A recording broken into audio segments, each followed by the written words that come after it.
Okay, so we're breaking down some of the melodic and improvisational content that I played at the end of A Night to Remember from Ear Ecstasy 2.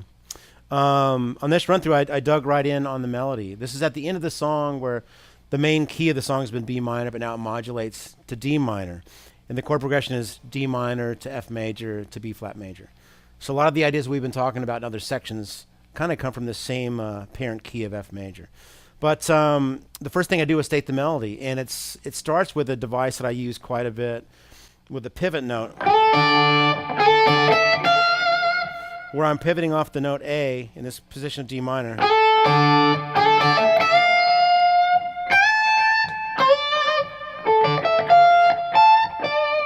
So the main melody is really F and A and D.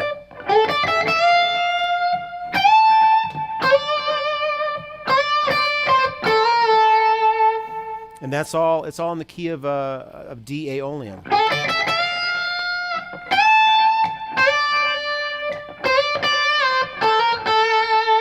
That B flat resolving into the A over the D minor.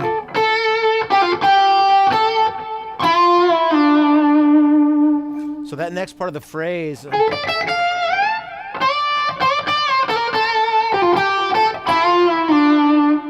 Something else that I commonly do, and that's pre-bending a note with my first finger from the 9 to the minor third. Instead of, which I could finger it, and that is a slightly more logical way, but I like the way this feels and sounds.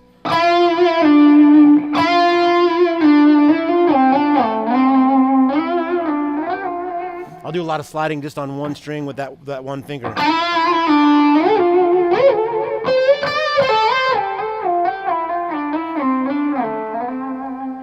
Kind of a fun exercise to get into when you're exploring some of the horizontal playing. So I might have re-articulated it.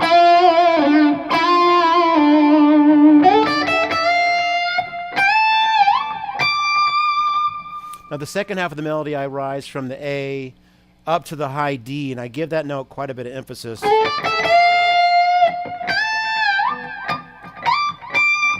I hit the note, give it a rest, and then kind of do that up pick harmonic thing that I like to do. Then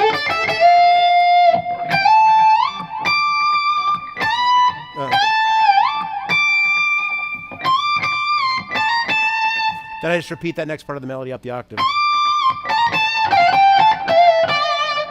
Okay, so that's the content of that initial melodic statement, and then I jumped in the next section. I jumped right into just rocking out on some double stops. And that's another effective energy builder by finding a cluster of notes that sound good over each chord change.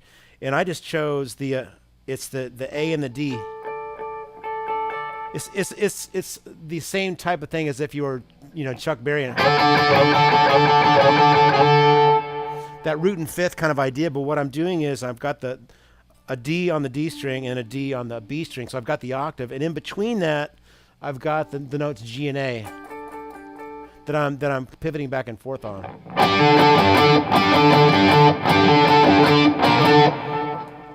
And in this chordal kind of, it's not really double stop because there's three strings involved, but it's almost kind of a chordal fifth idea. There's some palm muting going on.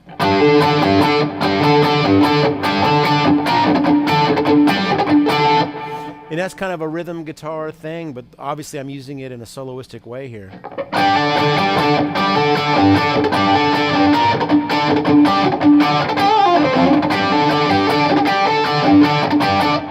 So to slow that down a little bit, I'm choking the D string and getting some rhythm from it.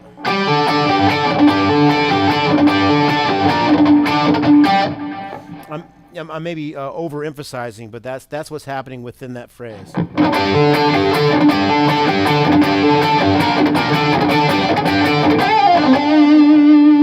And then before I repeat that whole phrase, I give just a little melodic lick.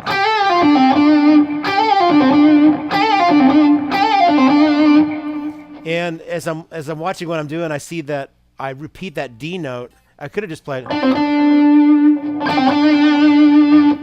But I shift to my index finger, and I think it's because I like the sound of my vibrato with that finger better than the D on it.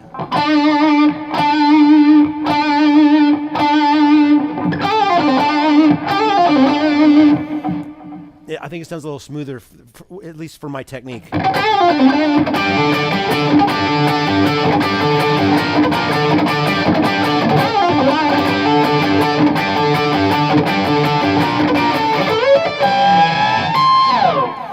Here's another thing that I love to do, and it's just basically creating noise, kind of musical noise, but it's an interesting technique. I slide up to the D and the F, and I'm bending from G to A, but I'm also incorporating just the open E string, and it's just there for noise and tension content. But you can also hear that harmonic ascending and descending that happens when I dig into it. I love that sound. And then I resolve that tension by fretting the high C above it.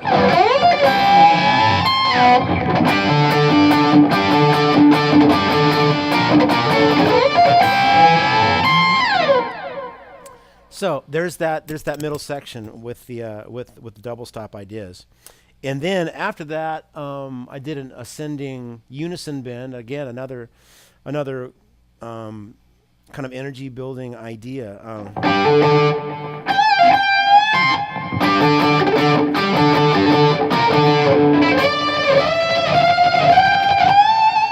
Just moving right up the minor with the extra ninth, degree.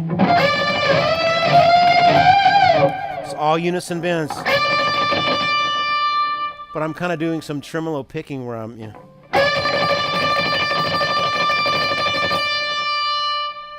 just going pretty much as fast as I can.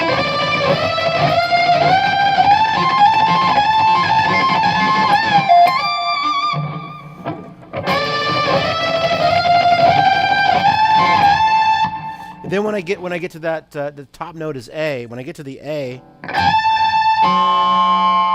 I start alternating with the note C on top with my fourth finger.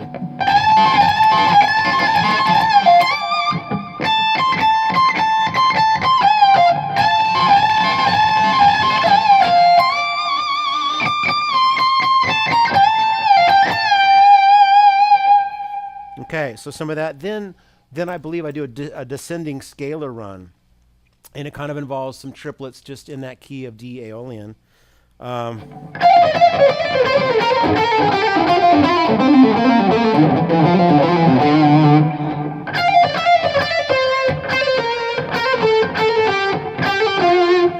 basic idea is just, and then moving it. It's a hammer on.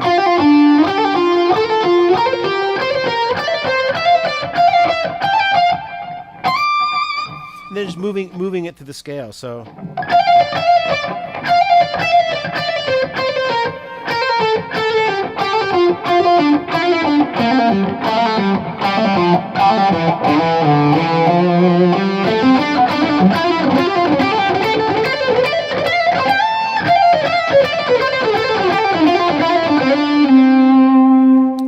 I'll use that same figure, that rhythmic figure a lot, just in pentatonic.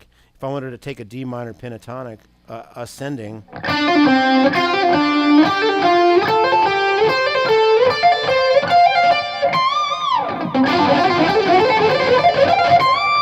And then descending. Of course, that was on the B and G string, but you can do it on.